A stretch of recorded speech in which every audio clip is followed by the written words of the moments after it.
ദേവമനുഷ്യന്റെ സ്നേഹഗീത അധ്യായം 190 വാല്യം 5 നായിനിൽ നിന്ന് എസ്ദ്രലോണിലേക്ക്. ഈശോ മിക്കായുടെ വീട്ടിൽ താമസിക്കുന്നു. അസ്തമന സമയം. ചുവന്ന ആകാശത്തിൽ സൂര്യൻ താണുകൊണ്ടിരിക്കുന്നു. യോഹന്നാന്റെ വയലിനെതിരെ ഈശോ നടന്നു വരുന്നു. സൂര്യൻ അസ്തമിക്കുന്നതിന് മുമ്പ് നമുക്ക് അങ്ങെത്തണം. സ്നേഹിതരെ, അതുകൊണ്ട് നടപ്പിന് വേഗത കൂട്ടാം. പത്രോസെ, നിന്റെ സഹോദരനെയും കൂട്ടിക്കൊണ്ട് ഡോറാസിന്റെ പണിക്കാരായ നമ്മുടെ സ്നേഹിതന്മാരെ വിവരം അറിയിക്കൂ. ഞാൻ തീർച്ചയായും പോകുകയാണ്. മകൻ പോയിക്കളഞ്ഞോ എന്നറിയാൻ കൂടെ എനിക്ക് ആഗ്രഹമുണ്ട്. മകൻ എന്ന വാക്ക് പത്രോസ് ഊന്നി പറയുന്നു. പത്രോസ് പോകുന്നു. ഈശോ നടപ്പിന് വേഗത സ്വയം കുറച്ചു. യോഹന്നാന്റെ പണിക്കാരാരെങ്കിലും അവിടെയുണ്ടോ എന്ന് ചുറ്റും നോക്കുന്നുണ്ട്. എന്നാൽ വയൽ മാത്രം. കതിരെല്ലാം നല്ല പുഷ്ടിയുള്ളവയാണ്.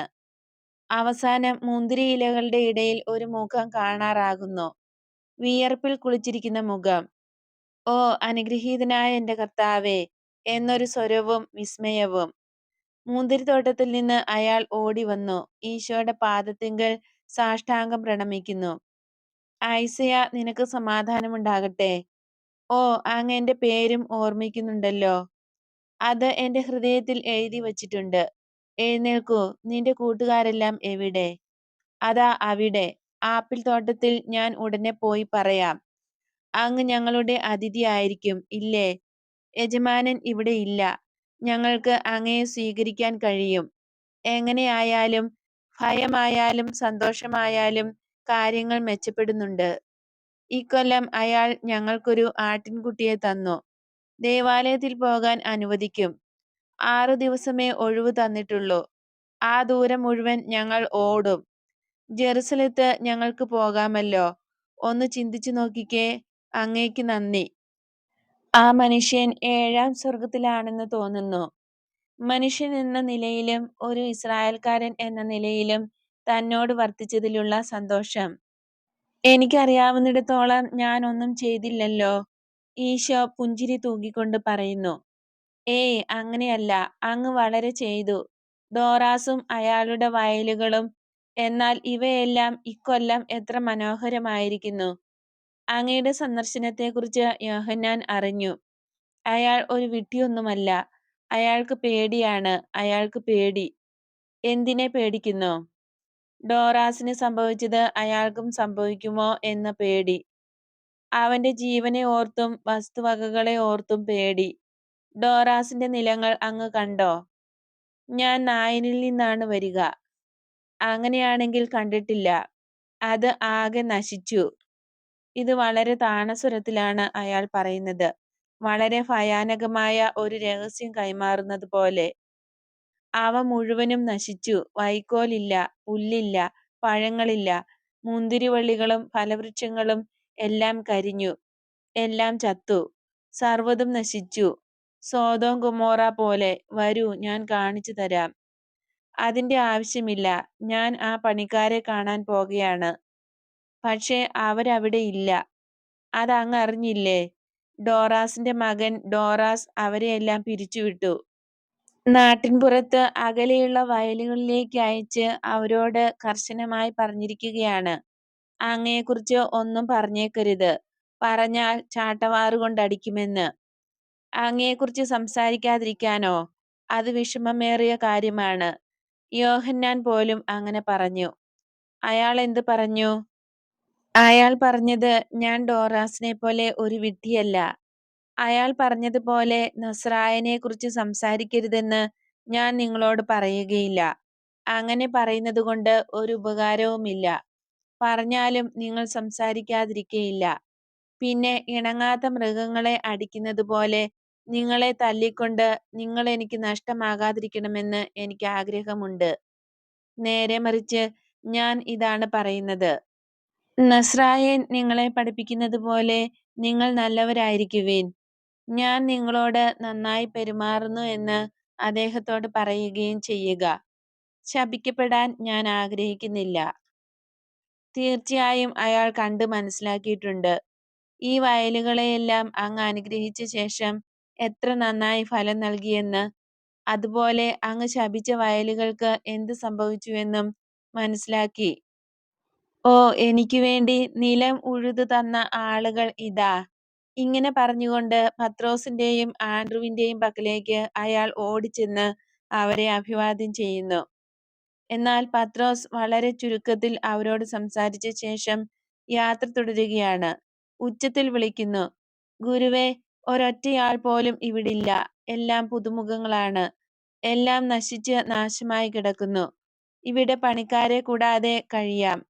ഇവിടം ഉപ്പുകടലിനേക്കാൾ കഷ്ടമായിരിക്കുന്നു. എനിക്കറിയാം, ഐസായ എന്നോടെല്ലാം പറഞ്ഞു. എന്നാലും ഒന്ന് വന്ന് നോക്കിക്കേ, എന്തൊരു കാഴ്ച. ഈശോ പത്രോസ് ആവശ്യപ്പെട്ടതിന് വഴങ്ങുന്നു. എന്നാൽ ഐസായയോട് പറയുന്നു, ഞാൻ നിന്റെ വീട്ടിൽ ഇന്ന് താമസിക്കാം. നിന്റെ കൂട്ടുകാരെയും അറിയിക്കൂ. എന്നാൽ എനിക്ക് വേണ്ടി ബുദ്ധിമുട്ടുകയൊന്നും വേണ്ട. ആവശ്യത്തിന് ഭക്ഷണം എന്റെ പക്കലുണ്ട്. ഞങ്ങൾക്കാകെ ആവശ്യമുള്ളത് കിടന്നുറങ്ങാൻ കളപ്പുരയും നിങ്ങളുടെ സ്നേഹവും മാത്രമാണ്. ഞാൻ ഉടനെ തന്നെ തിരിച്ചു വരും. ഡോറാസിന്റെ വയലുകളുടെ സ്ഥിതി വളരെ ദയനീയമായ ഒരു കാഴ്ചയാണ്. വയലുകളും പുൽത്തകിടികളും ഉണങ്ങി വരണ്ടു കിടക്കുന്നു. മുന്തിരിത്തോട്ടങ്ങൾ കരിഞ്ഞു. ഫലവൃക്ഷത്തോട്ടങ്ങളിൽ നാനാതരത്തിലുള്ള പ്രാണികളുടെ ശല്യം. നശിപ്പിക്കാൻ കഴിയാത്ത വിധം അത്രയധികം പ്രാണികൾ. വൃക്ഷങ്ങളുടെ ഇലകളും ഫലങ്ങളും എല്ലാം അവ പാടെ നശിപ്പിച്ചിരിക്കുന്നു. വീടിനടുത്തുള്ള ഫലവൃക്ഷത്തോട്ടവും നശിച്ചു പോകുന്ന ഒരു വനപ്രദേശം പോലെ. പണിക്കാർ കളകൾ പറിക്കുന്നു. പ്രാണികളെ പല വിധത്തിൽ നശിപ്പിക്കാൻ ശ്രമിക്കുന്നു. പുഴുക്കളെ ചവിട്ടിക്കൊല്ലുന്നു. മരങ്ങളുടെ ശിഖരങ്ങൾ കുലുക്കി അവയുടെ താഴെ പാത്രങ്ങളിൽ വച്ചിരിക്കുന്ന വെള്ളത്തിലേക്ക് കീടങ്ങളെ വീഴിക്കുന്നു. മുന്തിരിവള്ളികളിൽ ജീവന്റെ ലക്ഷണം എന്തെങ്കിലും ഉണ്ടോ എന്ന് പരിശോധിക്കുകയാണ് ചിലർ. എന്നാൽ അവയെ തൊടുമ്പോൾ തന്നെ അവ പൊടിഞ്ഞു പോകുന്നു.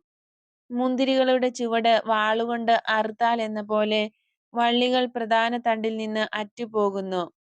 യോഹന്നാന്റെ വയലുകളുടെ ഫലസമൃദ്ധിക്കെതിരെ ഈ സ്ഥിതിവിശേഷം കൂടുതൽ രൂക്ഷതയുള്ളതായി തോന്നിക്കുന്നു. സീനായ് മലയിലെ ദൈവത്തിന്റെ കരം എത്ര ഭയാനകരം. തീക്ഷ്ണമതിയായ സൈമൺ താഴ്ന്ന സ്വരത്തിൽ പറയുന്നു. നീ പറഞ്ഞത് എത്ര ശരിയാണ് എന്ന് ദ്യോതിപ്പിക്കുന്ന വിധത്തിൽ ഈശോ ആംഗ്യം കാണിക്കുന്നു. എന്നാൽ ഒന്നും പറയുന്നില്ല. ഇതെങ്ങനെ സംഭവിച്ചു എന്ന് മാത്രം ചോദിക്കുന്നു. പണിക്കാരിൽ ഒരാൾ പല്ലുറുമിക്കൊണ്ട് പറയുന്നു, എലികൾ, വെട്ടുക്കിളികൾ, പുഴുക്കൾ. എന്നാൽ ദൂരെ പോകൂ. നടത്തുകാരൻ ഡോറാസിനോട് വിശ്വസ്തത പുലർത്തുന്നവരാണ്. ഞങ്ങൾക്ക് ബുദ്ധിമുട്ട് വരുത്താതെ അകന്നു പോകൂ. ഈശോ നെടുവീർപ്പുതിർത്തുകൊണ്ട് നടന്നു നീങ്ങുന്നു. വീണുപോയ ഒരാപ്പിൾ മരം താങ്ങി നിർത്താനുള്ള ശ്രമത്തിൽ മരത്തിനിടയിൽ കുനിഞ്ഞു നിന്ന് ശ്രമിക്കുന്ന വേറൊരു പണിക്കാരൻ പറയുന്നു, നാളെ ഞങ്ങൾ നിന്റെ പക്കൽ വരാം. ഞങ്ങളുടെ മേലാൽ നാളെ പ്രാർത്ഥനയ്ക്കായി ജസ്രീലിലേക്ക് പോകുകയാണ്. അപ്പോൾ ഞങ്ങൾ മിക്കായുടെ വീട്ടിലേക്ക് വരാം. അയാളെ അനുഗ്രഹിച്ച ശേഷം ഈശോ നടന്നകലുന്നു. നാൽക്കവലയിൽ തിരിച്ചെത്തിയപ്പോൾ യോഹന്നാന്റെ പണിക്കാരെല്ലാം അവിടെ ഒരുമിച്ച് കൂടിയിട്ടുണ്ട്. എല്ലാവർക്കും സന്തോഷവും ഉത്സാഹവും. അവരെല്ലാവരും ചുറ്റും കൂടി ഈശോയെ അവരുടെ വസതിയിലേക്ക് കൊണ്ടുപോകുന്നു. ഈശോ തങ്ങളുടെ മിശിഹായാണെന്ന് അവർ അംഗീകരിച്ച് സ്വീകരിക്കുകയാണ്. അതാ, അവിടുത്തെ എല്ലാം കണ്ടോ? ഞാൻ കണ്ടു. ഡോറാസിന്റെ പണിക്കാർ നാളെ വരും.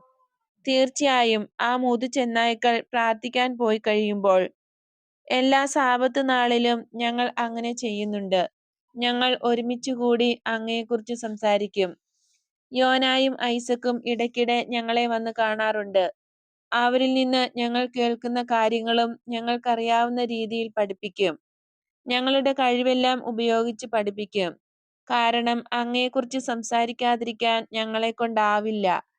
ഞങ്ങളെ എത്രമാത്രം ഇതിൽ നിന്ന് വിലക്കുന്നുവോ, എത്രമാത്രം സഹനങ്ങൾ ഞങ്ങൾക്കുണ്ടാകുന്നോ, അതിലധികമായി ഞങ്ങൾ അങ്ങയെക്കുറിച്ച് സംസാരിക്കുന്നു. ആ സാധു മനുഷ്യൻ.